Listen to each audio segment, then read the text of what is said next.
कांग्रेस नेता राहुल गांधी का कहना है कि प्रधानमंत्री मोदी संविधान नष्ट करना चाहते हैं। इस पर पलटवार करते हुए हरियाणा के परिवहन मंत्री अनिल विज ने कहा कि यहाँ पर उल्टा चोर कोतवाल को डांटने वाली कहावत लागू होती है। संविधान की धज्जियां तो गांधी परिवार उड़ाता आ रहा है।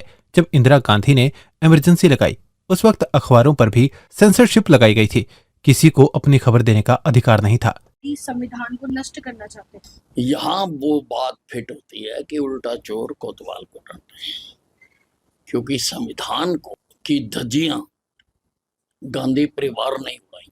राहुल गांधी जी अपने परिवार का इतिहास देखें। 1975 में इनकी दादी इंदिरा गांधी ने संविधान की धज्जियां उड़ाते हुए इन्होंने लोगों के मौलिक अधिकार बंद कर दिए थे। अखबारें सेंसरशिप लग गई थी, अखबारों पर कोई अपनी खबर नहीं दे सकता था और लगभग 1.5 लाख लोगों को झूठे केस बनाकर जेलों में डाल दिया था। इमरजेंसी डिक्लेयर कर दी थी और कांग्रेस कहती है, संविधान की बात करती है। इनके हाथ में तो वो जो लाल रंग की किताब ये लेके घूम रहे हैं ना, वो शोभा ही नहीं देती है। कितनी बार धारा 356 लगाकर कांग्रेस ने विधिवत चुनी चुनाई सरकारों को तोड़ा, भंग किया। हमने किया एक भी सरकार। तो संविधान के साथ खिलवाड़ तो कांग्रेस करती है, कांग्रेस करती आई है। कांग्रेस के अंदर जो है, कांग्रेस के तो अपनी पार्टी के अंदर भी प्रजातंत्र नहीं है, उसके अंदर भी हायरार्की चल रही है।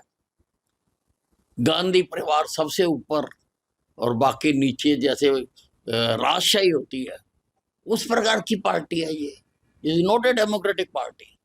इस पार्टी में ये भारतीय जनता पार्टी में ही है कि कोई चाय बेचने वाला प्रधानमंत्री बन सकता है, कोई पोस्टर लगाने वाला पार्टी का राष्ट्रीय अध्यक्ष बन सकता है। कांग्रेस में नहीं बन सकता, क्योंकि कांग्रेस में राजशाही है कि ऊपर तो इंदिरा गांधी परिवार रहेगा, कोई भी हो जाए, और उसके नीचे फिर वो एजेंसियां जैसे बांटते हैं, जैसे डीलरशिप बांटते हैं, नीचे फिर वो अलग अलग स्टेटों के प्रेसिडेंट बना देते हैं, स्टेटों वाले जिलों के बना देते हैं, जिलों वाले मंडलों के बना देते हैं। इन दिनों हिमाचल बद्दी एसपी इल्मा अफरोज विवाद बहुत चर्चाओं में है।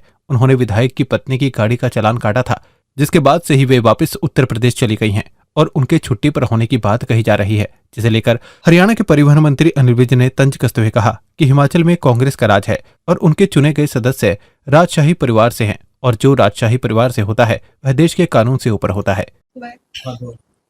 जब हिमाचल बद्दी एसपी इल्मा अफरोज विवाद जो है वो बहुत चर्चाओं में है।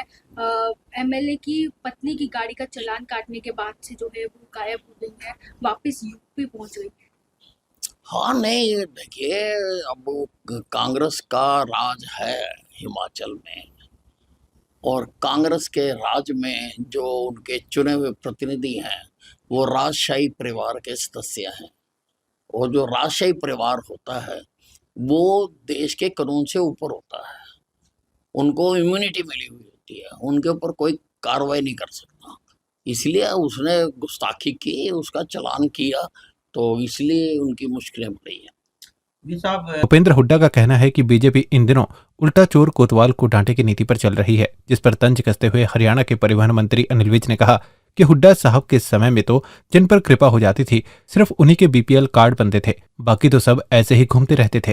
देखिए, हुड्डा साहब के राज में तो जिन पे उनकी मेहरबानी हो जाती थी, उनकी सरकार की मेहरबानी हो जाती, उन्हीं के बीपीएल कार्ड बनते थे और बाकी लोग घूमते रहते थे। उनको पता ही नहीं होता था कि वो बीपीएल के हकदार हैं। हमारी सरकार ने सिस्टम को स्ट्रीमलाइन किया है, सेंटर्स खोले हैं, तो वहाँ पर हर आदमी जाकर अपनी आय बताकर अपने कार्ड बनाता है। अब बीपीएल को अगर हम अनाज दे रहे हैं, गरीब लोगों को अगर हम राशन दे रहे हैं और हुड्डा साहब को तकलीफ हो रही है, तो ये तो बड़ी आश्चर्य की बात। पंजाब के वित्त और स्वास्थ्य मंत्री ने चंडीगढ़ पर अपना दावा किया है, जिसके लिए उन्होंने राष्ट्रपति से भी मुलाकात की है और कहा कि हरियाणा अभी तक अपनी विधानसभा नहीं बना पाया। इस पर पलटवार करते हुए मंत्री अनिल विज ने कहा कि विधानसभा तो हम अपनी बना रहे हैं, लेकिन उसमें भी ये लोग ऐतराज कर रहे हैं, जहां तक चंडीगढ़ की बात है तो उन्हें पिछले एग्रीमेंट को पढ़ना चाहिए, जिसमें साफ लिखा है कि हिंदी भाषाई क्षेत्र हरियाणा को ट्रांसफर कर देने चाहिए। के वित्त मंत्री और स्वास्थ्य मंत्री राज्यपाल से मिले हैं और उन्होंने चंडीगढ़ पर अपना दावा किया है। उन्होंने आरोप भी लगाया कि पिछले 60 साल से जो हरियाणा अपनी विधानसभा नहीं बना पाया। विधानसभा तो हम बना रहे हैं और उसका ये एतराज कर रहे हैं। जहां तक चंडीगढ़ की बात है, इनको जो पिछले एग्रीमेंट्स हुए हैं उनको पहले पढ़ना चाहिए। उन एग्रीमेंट्स में क्लियर लिखा हुआ है कि जो हिंदी भाषी क्षेत्र है वो हरियाणा को ट्रांसफर किए जाएंगे। एसओएल का पानी हमें मिलेगा, जब तक नहीं मिलता तब तक जितना चंडीगढ़ पर पंजाब का अधिकार है उतना ही हमारा भी अधिकार है। उनका ये भी कहना है कि हम चंडीगढ़ में से 1 इंच हिस्सा भी हरियाणा को नहीं देंगे, पूरा हिस्सा पंजाब का है। नहीं, उनका कोई अधिकार नहीं है। चंडीगढ़ यूटी है। Chandigarh is not part of Punjab state.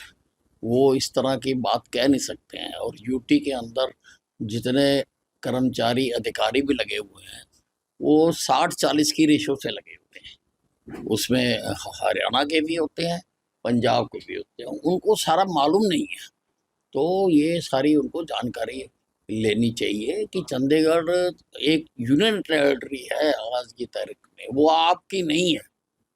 आपकी तभी हो सकती है जब आप हिंदी भाषी क्षेत्र और एसवाईएल का पानी हरियाणा को दोगे।